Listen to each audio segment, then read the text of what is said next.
Greetings and welcome to a special edition of GTLive. Ask us anything. Yes, Darn it. This is really this is distracting so to watch meta. We're watching ourselves there and there. You can see what I'm There's looking at. so many places that we're watching ourselves. It's Look, like, whoa! It's us.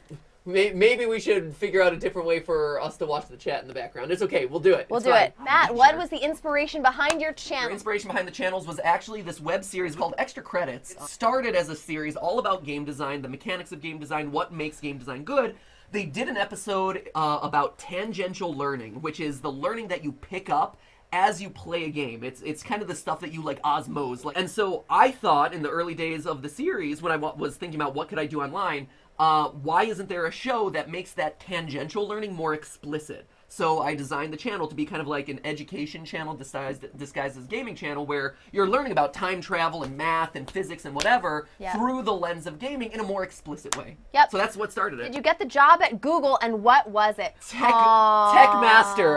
If I had gotten the job at Google, game theory would not be a thing. Would never be actually. a thing, actually, yeah. So for those of you who don't know, I did an interview with Google. I got really far in their process. We went out and went shopping together for a new suit for him. I spent like literally everything I had for this suit. We spent everything we had. I still have it. It's a great suit. Yeah, and it wasn't like that. It wasn't like $1,000 suit or something like that. But that's how little money we had. I did not get the job. It was for one, like actually. You didn't even get to use the suit. They canceled the interview. They canceled the interview and they never followed up with me. And it was like they said, "Oh, we're gonna fly you out to the headquarters." Never followed up. I like emailed them a couple, and they just like left me hanging. It was very weird. It was so sad. But what ended up happening was the job was for like their creative department, where they come up with like weird, bizarre, new ideas for Google to experiment with or like showcase. So like unusual marketing campaigns, like if Google did like a big prank to like build awareness of Google or whatever, like I would have been a part of that. It was a cool department. So how long have you guys been married? Oh man, 5.5 years, dude. Woo!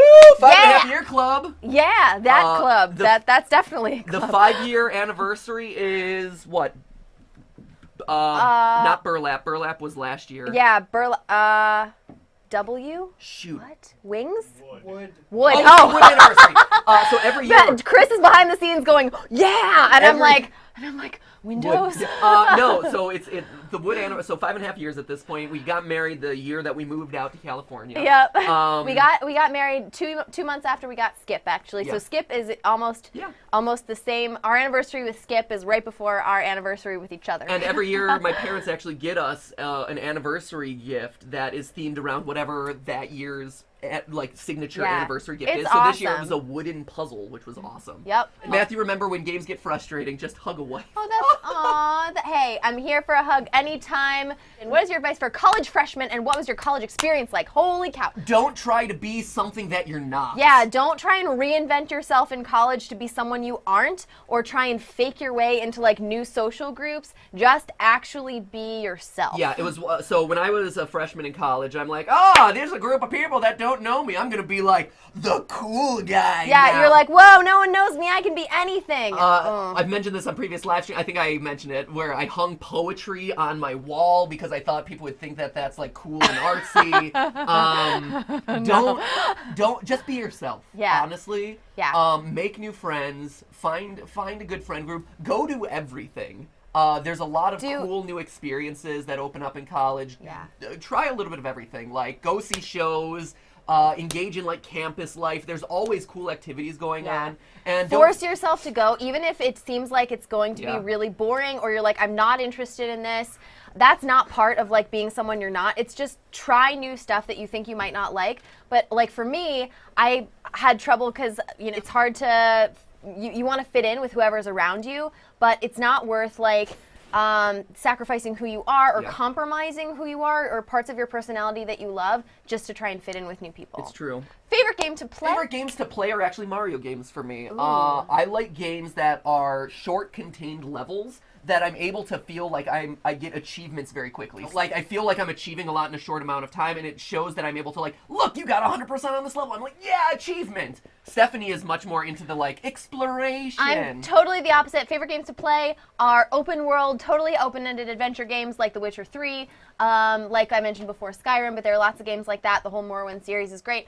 And I like it to be totally open-ended. I can play for as long as I want and, like, not even realize that 14 hours have gone by. Yes. Steph, as a woman who is highly educated in STEM, have you ever dealt with sexism? Oh, man, wow, great that's question. That's a great Oh, my question. gosh. So STEM, for anyone who doesn't know, is science, technology, engineering, and what's math? Oh, math.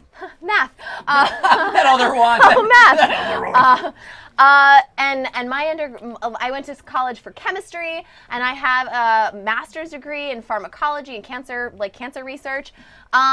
It's funny. When I was in graduate school and in school, no, absolutely not. I didn't deal with any of that. Academia tends to be like really open about it. Your graduate class too actually had a lot was more of girls females, than boys. Yeah, which I thought was interesting. Pretty even, but it was actually more women than men. And even though you worked in kind of male-dominated labs, you actually kind of made your way through them very quickly. I have actually in science, I haven't experienced any of that. I do know some people who have, but I think for me, I was always concentrated on doing the best work I could and just trying to make friends with the people I was working with. So like anyone would be doing. And then when I got a job in science, I actually also did really well. I never felt like I was discriminated against in any way.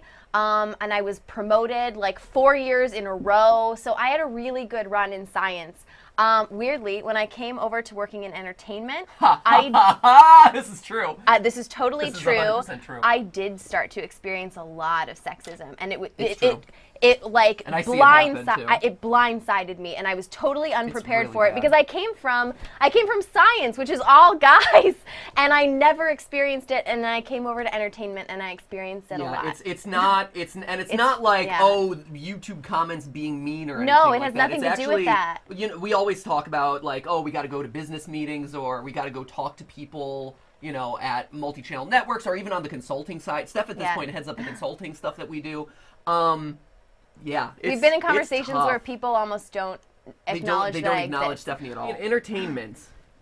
Because I guess this is entertainment. We don't think of it as entertainment. Really. We think of this as like digital video it's and YouTube. It's like, but like the entertainment industry is actually a really skeezy it's pretty. There's a lot of underhanded dealings that we have gotten to see and get exposed to how they work now that we're a part of it. People want to talk to us, this and that, and there's a lot of sketchiness behind it. It's actually really gross.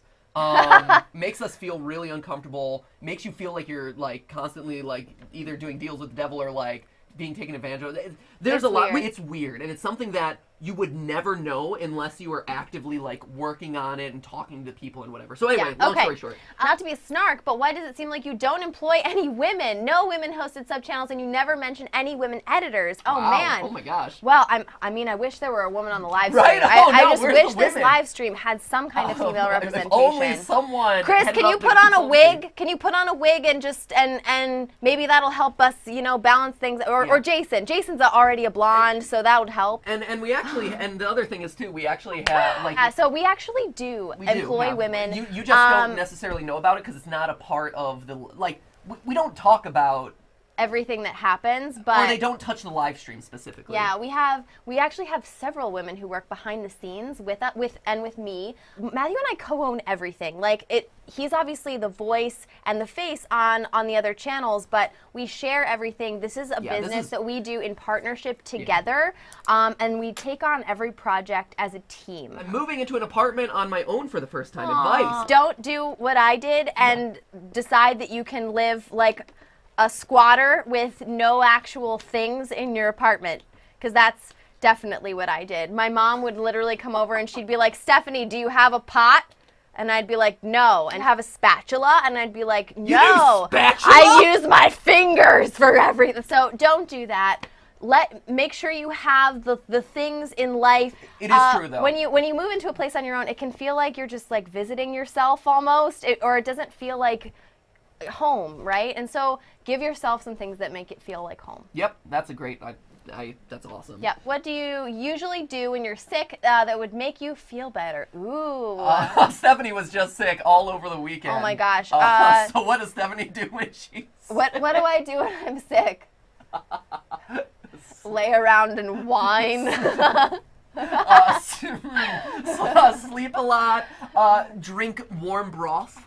You drink a lot of broth. You're a broth fan. I'm a big soupy person. I'm a brother. You're brothy. I also sit in the shower for just inordinate amounts of time. My mom taught me from an early age, always take way more vitamin C than your body can handle, and I do that too. That's my strategy. Lots of vitamin C, lots of time spent in the shower as well. Yep. I'm not much of a sleeping type guy. You're not much for the sleep. No, you're like a vampire. Children's Dimetap, for whatever reason, seems to be my cure-all. So I just take like great flavored children's Dimetap, and it's like knocks it out of me. It's great. Right? Do you believe racism has become polarized in the extreme? In terms of our feelings about it and what we do, our philosophy for these channels, for everything that's theory oriented, is always to educate, to be fair, and to represent as many different and interesting ideas as possible. Yeah. And we're big believers in education being a way to overcome social issues, to being able to overcome, all kinds of societal issues. Yeah, I mean, at the end of the day, like, ignorance and stuff is, like, as long as you remain educated, and as long as you're kind of exposing yourself to different viewpoints and different perspectives and opinions on the world, like, that's what truly matters. And so that's why these channels stand for education as well as kind of like fun and gaming and film and stuff like that. And why we don't focus on one particular kind of movie or one particular kind of video game. People get really, really narrowly focused on the internet, and it's easy to get caught in the loop of like just the couple of things that you're interested in. And so we really try and bring in different ideas, different perspectives through lots of different kinds of entertainment. Yeah, and encourage discussion. I want people to discuss. If it's, hey, this theory sucked, hey, this theory is great, MatPat's wrong, MatPat's right, whatever, I just want to foster discussion. Yeah. And at the end of the day, that's what these sorts of issues happening in the US and worldwide are missing, is open dialogue with each other and people who are unwilling to communicate with one another. And I think that's the saddest part of all of this. Yeah. Do you two have a favorite charity? Also, Steph, I always love your hair. I love Steph's hair too. Favorite charity, I just wanted you to know, that's awesome. I have a couple favorite charities. I love St. Jude's. Also, get really excited about charities that involve animals, animal rescue organizations. We rescued Skip from an animal rescue organization. Also, this is really specific, but charities that help facilitate bringing together people with disabilities and service animals, and who raise and train service animals for people, have like a really special place in my heart. And for me, like, we do a lot of work actually behind the scenes, and we're doing more and more work with them with Make-A-Wish. And that's one that, is we feel really passionate about, having kind of Make-A-Wish experiences where we're able to meet loyal theorists from around the world and spend time with them and, help them through the difficult times that they're experiencing. So that's another one that I feel really strongly about. Yeah. What is the fondest memory you have of each other that you wish to share? Oh, that's really nice. I can go first, I guess. Go for it. So, and this isn't necessarily a single moment, but the reason is because this has happened several times. We were long distance for about 18 months, and I also used to have to go on a lot of business trips. Some of my fondest memories of Matthew are when he would meet me at the airport, or I would be meeting him at the airport after we hadn't seen each other for a while. And I think everybody can relate to this feeling in a lot of ways, where if you haven't seen someone in a while and you're like waiting and waiting to see them and you're really excited about it and you just like want them to get there safely and all this stuff, and then that moment you see them and you're like, oh, there they are, and it's awesome, and they're like the only person. It could be like a room full of hundreds of people, like in the airport, and that's the only person in the room. And I think like it doesn't even have to be like a significant other. It could be like your parents or a sibling or a longtime friend. You get that same feeling, and those are some of my favorite memories. Yeah, and I don't want, it's not like a cop-out answer. There's definitely and it's not meant to be a cop-out answer at all. No, there's definitely individual moments that like stand out, but the ones that are the most impactful or fondest memories of Steph are like, there are just moments This sounds so cheesy. There are moments that you just no, but it's true. Like you look across like the table and you're eating dinner or whatever at like McDonald's. And I don't know, the light catches you, or you're feeling like I don't know, you're feeling like those fluorescent bulbs just shine right off your forehead. You're feeling the Big Mac in your stomach, and it's making you get a little loopy or whatever. But you're like, man, I really appreciate having you in my life as a best friend, as a partner, and everything. They're all giggling over there. And so it's like there are these just like flashes where it's like the world wipes away, and you kind of look at the person with clear eyes, and you're like, it is so nice to be sitting with you here in this moment in the middle of McDonald's as my feet are stuck to the floor.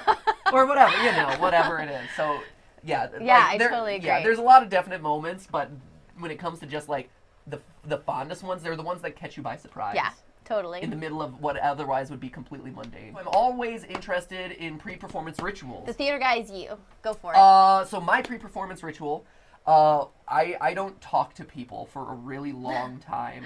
I'll have a Diet Coke. I will have my Diet Coke, and I will sit in my dressing room.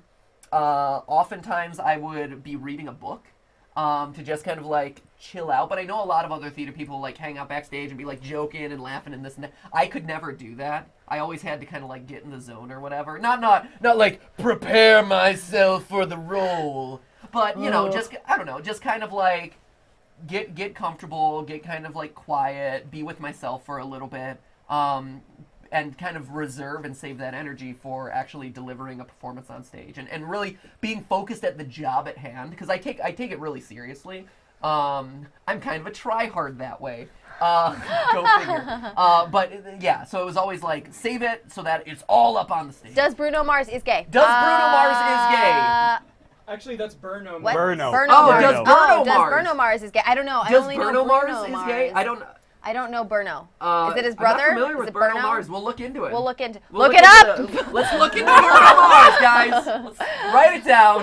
I'd like to hear more about your first date. She said, apparently it was at a gym. Why?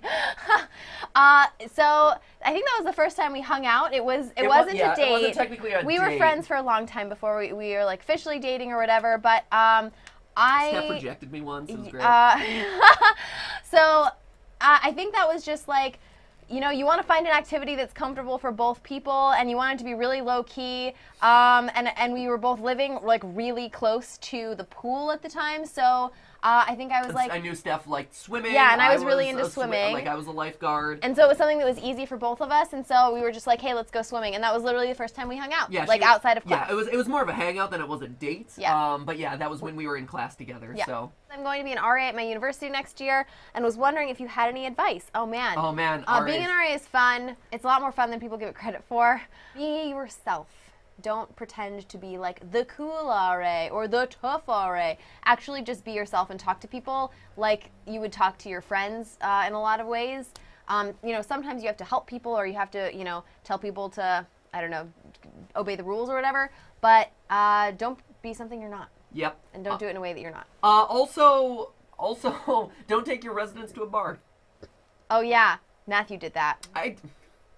So real quick story. I know we got to run through a lot of this stuff, but real quick story is, the freshmen on Duke's campus, there's like one bar right off campus that like everyone goes to, and everyone like it's the thing to do. And it's an 18 and older bar. It's not a 21 and older bar. It's an 18 and older bar. Right, and so like they're allowed in and this and that. So my thought was, since this is a part of the freshman lifestyle and 90% of my residents are going to go there, one of my activities was, hey, we will go there during a period when it's not crowded, when there's no real drinking going on, when it is like still early in the day, so that way you guys know how to get there, like what the place is like, how to navigate around, so that way when it's 2 a.m. and you're there, you're not putting yourself at any personal risk, because when you leave campus, especially at Duke, it gets a little dangerous. Yeah. And especially if there are other things that have happened over the course of that night. Yeah. And so I wanted to do it as a means of like, hey, I'm creating a safe environment for you to participate in this thing that I know you're going to do, but like at a way that's going to make it okay for you. The university didn't exactly see it that way.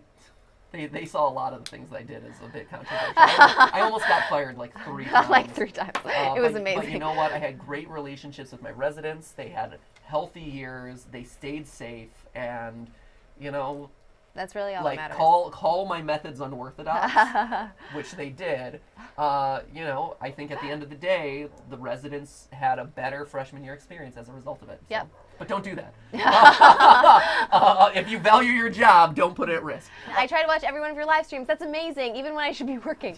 Yeah, what else are you going to do, right? What's your tips and tricks for fighting procrastination? Not watching our live streams while you're trying to be working. I know, counterintuitive considering the context and that I am doing so now. Awesome. That's so amazing. To-do lists are really satisfying, actually setting yourself checklists and then having the joy of checking things off makes you feel like you're actually doing something more fun. Or rewarding yourself after you've done something that you tried to do on that checklist, right? So I know, like... I'll eat a cookie after I finish this. I'll go to lunch after I finish this. It's something that I do all the time. My rewards are all food. Like, oh, I finished a paragraph of Petscop. Let me eat a cookie. Great. Right. Awesome. And drink a vat of Diet Coke. What's the word? These two are chuckling Chuckles, over there. yeah. What are you chuckling over Nothing.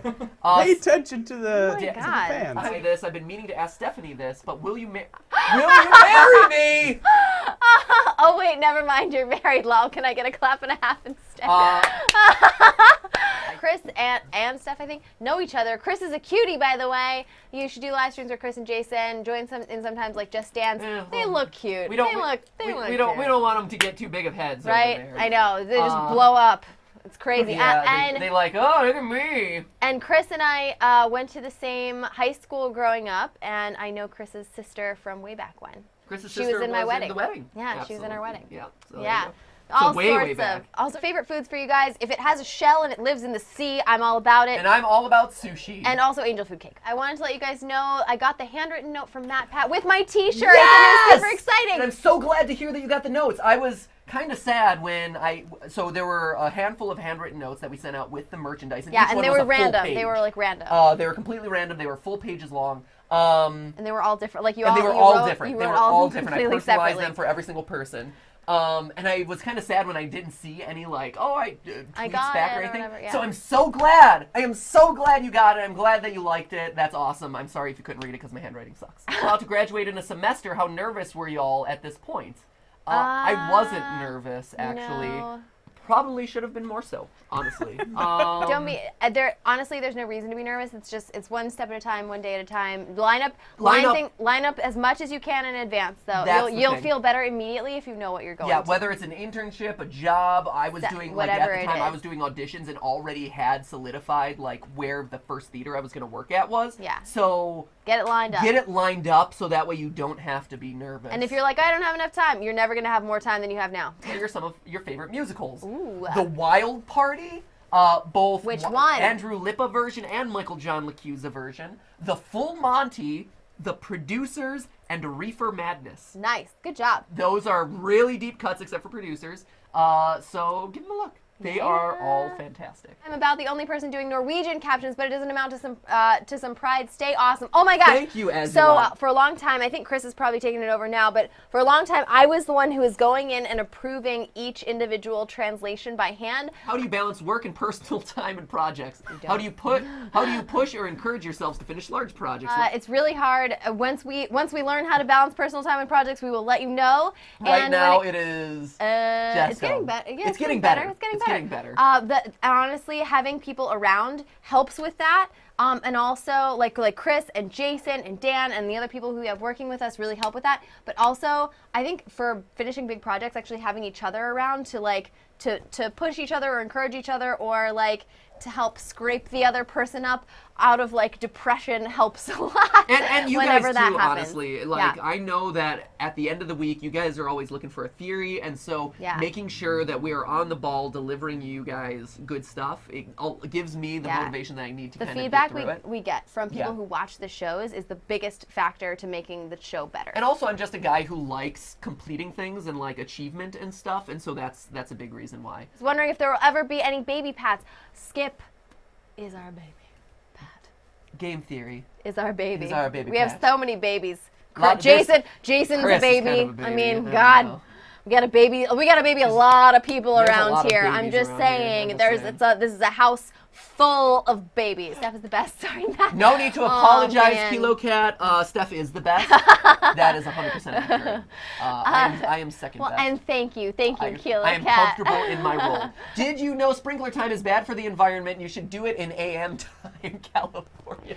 We were giving California drought some breaks.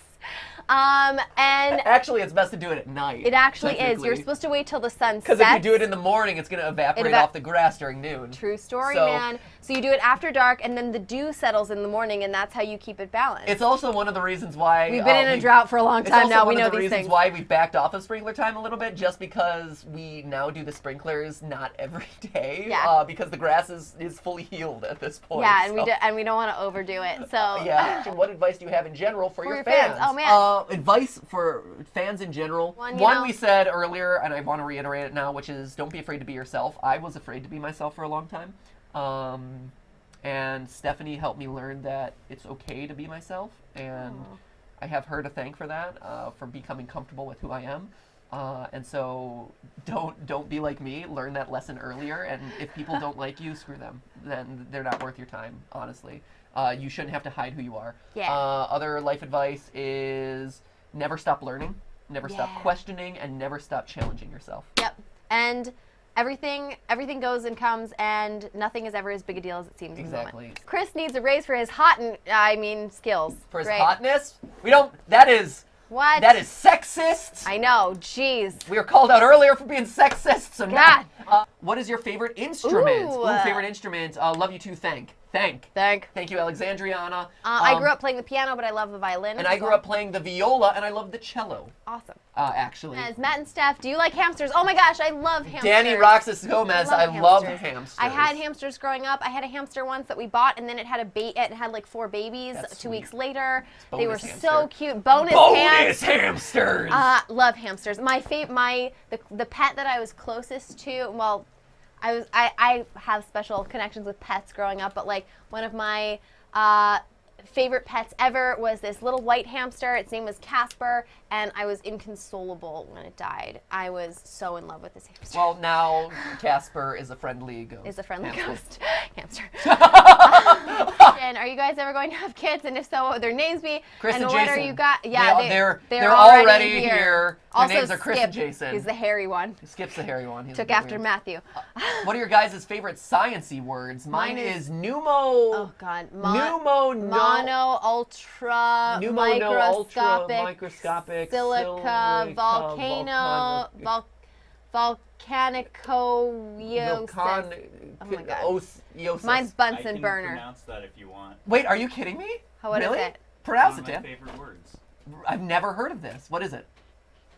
Pneumonultramicroscopic silicovolcanoconiosis. Where'd you find that? When I was like 12, I was like looking up really long words. That's awesome. All right. Say it again. There it is. Pneumonultramicroscopic silicovolcanoconiosis. That's so awesome. Mine is still Bunsen burner. Wow. What? Good one. What? I'm just saying. Good one, science nerd. John Foster. I've always liked mitochondria as well. Oh, mitochondria is great. Yeah, I know. Ever since I read A Wrinkle in Time. I've also always enjoyed Krebs, just Krebs cycle. I think the name Krebs is funny. How did Matt propose? I love GTLive, game theory, and film theory. Dig onto the Game Theorist channel, sort by oldest videos, and you will find my proposal video. It's there. It's a video I used to propose. It wasn't the complete proposal. Yeah. But it is. It was a big part of it. It was a big part of it. And it's the best, and it's awesome. It's still awesome. It's so it's still live too, right? Yeah, it's still live. I don't think we've taken it down. If not, other people have ripped it and put it up somewhere. Yep. The 1-year anniversary. What was the most embarrassing thing that happened at your wedding?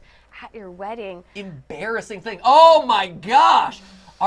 The priest. Oh my God. The priest went off on this homily. Oh, it was. So in the middle of, in Catholic churches, he goes off on a homily to talk about the meaning of the day and the meaning of the Bible passages. And they talked all about how women are below men, and it made me so. He went off the rails. Yeah, Jason. I know where did this come I know from? how you feel about this kind of stuff, and I don't approve of it. He's like, women, be good to your man. Listen to your man. And I almost walked out of our wedding. And that is not our relationship at all. If this live stream hasn't made that clear. And it's not an exaggeration. I was there gripping Matthew's hand so hard, and I was like, I think I was even whispering to you, like, I want to leave. I want to get out of here. I was like, get me out of here. I hate this. It was terrible. It was a perfect wedding, except for that. Except for that. And that was it went on. And on. It was awful. Needless to say, the worst. When I got the wedding video to edit, I cut that part out. We cut the entire homily.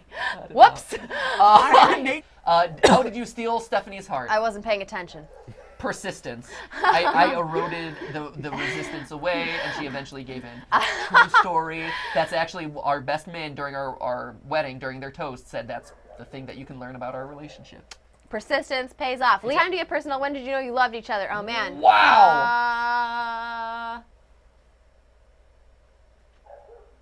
Has it happened yet? Thanks, Jason. You're born knowing something. Wow. I know. It's the worst, you can Jason. love people in different ways. I knew you can know you love someone as a friend, and then you can know you love them as a romantic partner, and then you can know you love them in like a I love you no matter what you do in life kind of way. So different times for different things. There was a moment at Thanksgiving at Stephanie's house. This was very, very early on in our relationship, and we were taking like a moonlight stroll through a park, and Stephanie pretended like she saw a shooting star. It's true. She I lied. She lied to me. So our entire relationship is founded on lies. It's great. I wanted it to be a cool experience for him, and I thought it would be cooler if I saw a shooting star. And so I was like, look, a shooting star. But of course, shooting stars go so fast that if you're like, look, a shooting star, the other person has already missed it. So she played me like a fiddle. I just wanted it to be cool, okay? Anyway, that walk, I think, was the first time. Well, how you all managed to still do what you love when people leave you hate. There are some days when it's kind of sad. So there are definitely days that hurt and that are hard to get through, but it's days like today where we get to talk with you guys, where we get to like really engage with like the positive parts of the internet and the positive parts of the community, that it's so rewarding. And seeing you guys get excited about an episode and talking about it and sharing it and debating it is awesome. And those are the moments that make all the hate worth it, really. Yep. What are you guys most afraid of? Oh, man. Mine are like deep and existential, like losing someone I love. That's what I'm most afraid of. That's not really that deep and existential. I mean, it's like vague. It's not like spiders.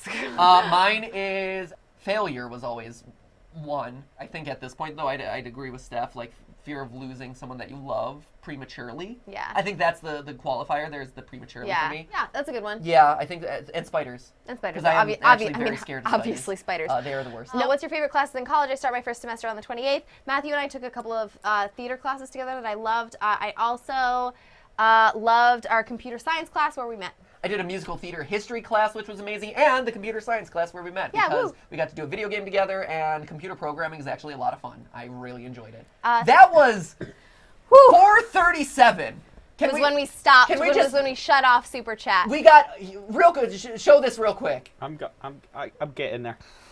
All right. Okay, so real quick. The last one that came in was in 4:37. This is what we got in 37 minutes, you guys. So in 37 minutes, this is everything. But we covered everything. We got through everything. Thank you so much, you guys. So thank you guys so much. You are awesome, and you blow us away every day. Earlier, the question was, how do you guys deal with haters, and how do you keep staying positive and doing it? It's stuff like this. Yeah, it's you guys. The support that you guys give makes all the difference in the world and makes all of it worth it. And I'm getting choked up just thinking about it. So thank you guys for a wonderful, wonderful job and a wonderful life that you've given to us. Thank you for your support. Have a great night. And remember, that is just a stream, a live stream. I've got to hop into traffic. I have to go to the bathroom so badly. Joe here, Ruga and Sam Gaming Low. I gotta go to the bathroom. Go, Albert.